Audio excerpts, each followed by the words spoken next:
Hello friends, आप सभी का स्वागत है आपके अपने यूट्यूब चैनल कोरवाड़े क्लासेस पर। दोस्तों, आज के इस वीडियो में हम सीखेंगे अर्धवृत्त, जिसे इंग्लिश में सेमी सर्कल कहा जाता है। तो देखिए, शुरू करते हैं आज का topic semi circle.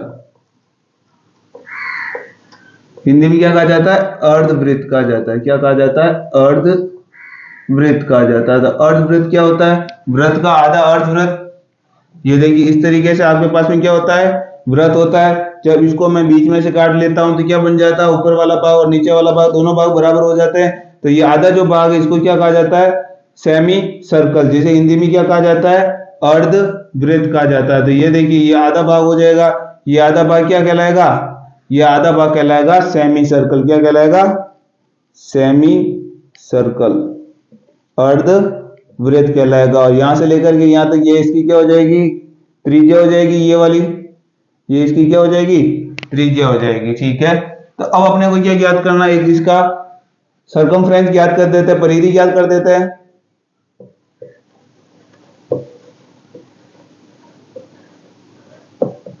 Circumference, circumference कैसे निकलेगी इसकी? बताइए, सरकमफ्रेंस कैसे निकलेगी? तो देखिए, यहां से लेकर के यहां तक ये भी कितना होगा? आर होगा। और ये पूरा क्या है? अर्ध परिधि है। पूरी परिधि होती तो क्या होता? 2 पाई आर होता, 2 पाई आर। और ये क्या है? इसकी आधी परिधि है, क्योंकि पूरी परिधि होती तो पूरी की जो है 2 पाई आर होती। और ये आधी है इसकी, यहां से लेकर यहां तक ही है, तो ये आधी हो जाएगी। तो ये कितनी हो जाएगी? पाई आर हो जाएगी। ये तो हो जाएगी इसकी पाई आर। ठीक है। और इसके आगे यहां से लेकर के यहां घूमे, यहां तक पहुंचे, तब तक तो कितना आ गया? पाई आर। अब उसके बाद में यहां से लेकर के यहां तक, क्योंकि पूरा चक्कर होना चाहिए यहां से लेकर यहां तक, तो ये आर और ये आर कितना हो जाएगा? 2r और हो जाएगा। कितना हो जाएगा? 2r हो जाएगा। तो ये हमारे पास में क्या मिल गई? सरकमफ्रेंस। हिंदी में बोलेंगे तो क्या बोलेंगे? परिधि मिल जाएगी। इसकी क्या मिल गई? ये परिधि मिल गई। तो अर्धवृत्त की परिधि क्या हो जाएगी?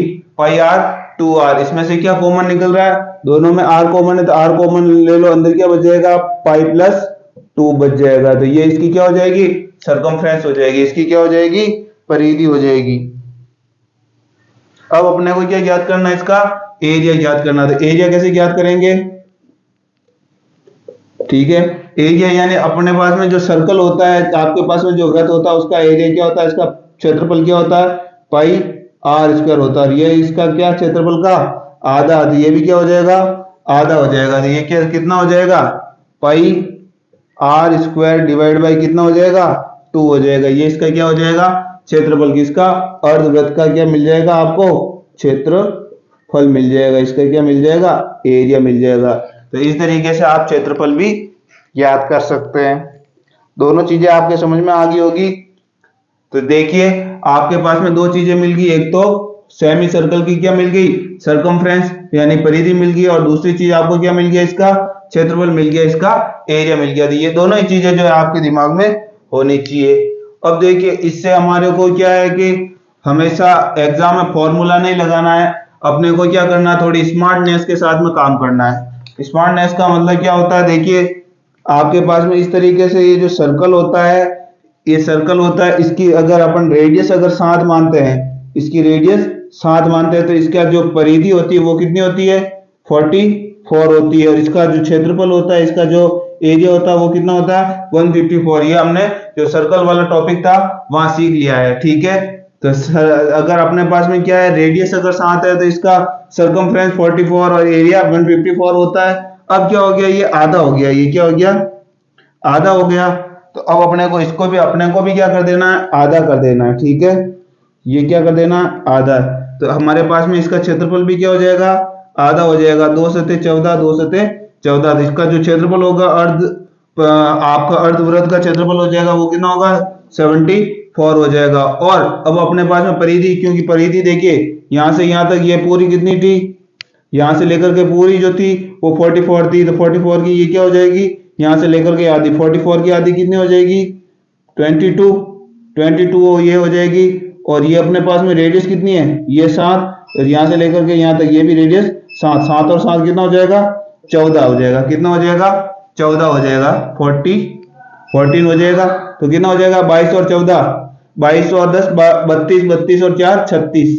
तो हमारे पास में इसकी जो सरकमफ्रेंस हो जाएगी वो कितनी हो जाएगी, 36 हो जाएगी। तो आपको क्या ध्यान रखना है कि आपके पास में जो सेमी सर्कल है इसकी रेडियस, इसकी सरकमफ्रेंस और इसका एरिया, अगर आपके पास में रेडियस 7 की मल्टीपल होगी, ठीक है, इस तरीके से 7 की मल्टीपल होगी, तो आपके पास में जो सरकमफ्रेंस होगी वो किसकी मल्टीपल होगी, 36 की मल्टीपल होगी, ठीक है। और आपके पास में जो एरिया होगा वो कितना होगा, 74 का, ये देखिए एरिया जो होता है वो स्क्वायर गुना होता है, तो ये क्या हो जाएगा के स्क्वायर गुना हो जाएगा। तो इस तरीके से आपके दिमाग में होना चाहिए। 7 अगर रेडियस है तो सरकमफ्रेंस 36 होगी और एरिया कितना होगा, 77 होगा।